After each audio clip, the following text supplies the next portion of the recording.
All right, welcome to The Explainer. So, if you're a Canadian investor and you're looking for high monthly income, you know the ETF market can feel, well, pretty overwhelming. Today, we're going to cut right through all that noise. We've got a simple framework for understanding 15 of the top options out there. Okay, so here's our game plan for today. We're going to kick things off with a big challenge facing income investors. Then I'll show you the exact criteria used to pick these funds. And after that, we'll organize them into 3 really simple building blocks that you can use to put together your own core portfolio. All right, first up, let's really set the stage here and dig into the core challenge for anyone in Canada who's focused on income. So, are you one of those people looking for ways to generate more consistent, high monthly income from your portfolio? If you're nodding your head, well, you are definitely not alone. It's a huge goal for so many Canadian investors. But here's the thing. The challenge is that the market is just flooded with these complex, high-yield ETFs. And honestly, it's getting really tough to tell which ones are a solid foundation and which ones are just, noise. Okay, so to bring some real clarity to this, the list of 15 ETFs we're talking about was built using a super strict set of rules. The whole point was to identify potential core, foundational positions for a portfolio.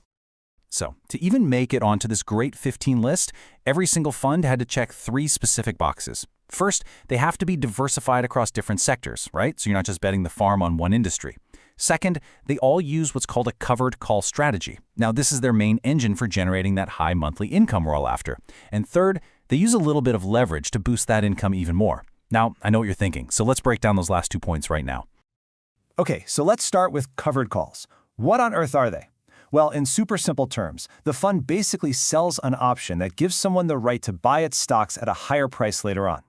Just for selling that option, the fund gets paid a fee. That's called a premium. And that's the cash that creates the high monthly payout. Now, what's the catch? The trade-off is that this can sometimes cap your growth if the market is really taking off. And that's exactly where light leverage comes into play.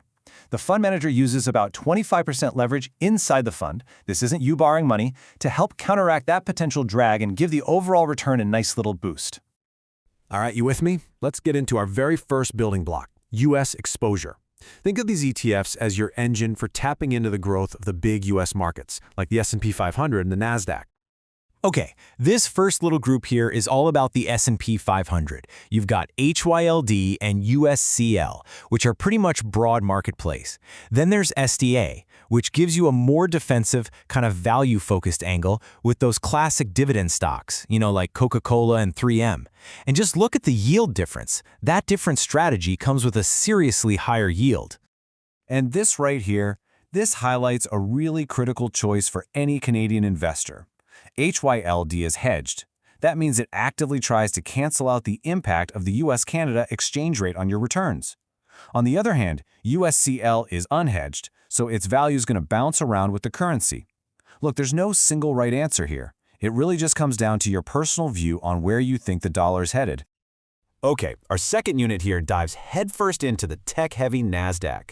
QQCL, that one gives you broad exposure to the entire index. But check out the yields on QDAY and HHIS. You can see that as the funds get more and more concentrated into a smaller group of high-growth tech stocks, the potential income it really jumps up. And that impressive 25%-ish yield from HSIIS really demonstrates a key principle of how these ETFs work, and that is higher volatility can generate higher income. Simple as that. Because these funds hold more volatile tech stocks, they can generate way more cash from that covered call strategy we talked about. All right, moving on to building block number 2. Next up, we're going to look at funds that expand beyond just the US, offering you North American or even global exposure. So this group here, it offers a few different flavors of diversification. You've got HDIV and HDEF. They both blend Canadian and U.S. stocks, but one leans a little more Canadian and the other leans more American. And hey, if you're just looking for a simple one-ticket solution to get global income, EQCL is basically a covered call version of an all-world ETF. Now, for those of you who might be seeking a little bit lower volatility, these next 2 are pretty interesting.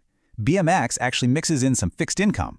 And HBIE, well, that's designed to be a high-income version of the classic 60-40 balanced portfolio. So the goal there is income, but with a bit more stability baked in. Okay, on to our final building block. This one zooms right in on strategies that are centered around our home market here in Canada. So this block is all about Canada. First up, there's CLSA. It uses something called split shares. It's a structure you see a lot with Canadian banks to generate high income. Then you've got CDAY for those classic Canadian dividend stocks, and HHIC for a really concentrated bet on just 10 top Canadian companies. And wow, you can really see on this slide just how focused CLSA is. I mean, with over 60% in financials and life insurance, when you buy this fund, you are making a very clear bet on the Canadian financial sector. Now this is cool. CDAY uses a really clever strategy. It holds those stable Canadian dividend stocks we all know, but, and here's the genius part, to generate that super high income, it writes its covered calls on the much more volatile US market. It's just a really innovative way to try and get the best of both worlds. Okay, so how do all these pieces fit together? Let's pull this all back and synthesize it into a clear portfolio framework.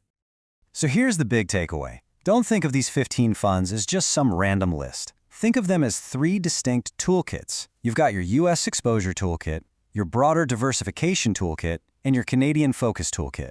And you can use them to build a portfolio that perfectly matches your own goals for income, growth, and diversification. And that's the real power of this framework. It's all about flexibility. You know, an investor might combine a core US fund with a Canadian-focused one for tax efficiency. Or maybe you just use a global fund as your entire foundation. It's up to you. And that, of course, brings us to the final and honestly the most important question. The whole goal here wasn't to find the one single best ETF. It's about understanding these building blocks so you can construct a portfolio that's right for you. So which combination is going to help you reach your income goals? Thanks for joining me for this explainer.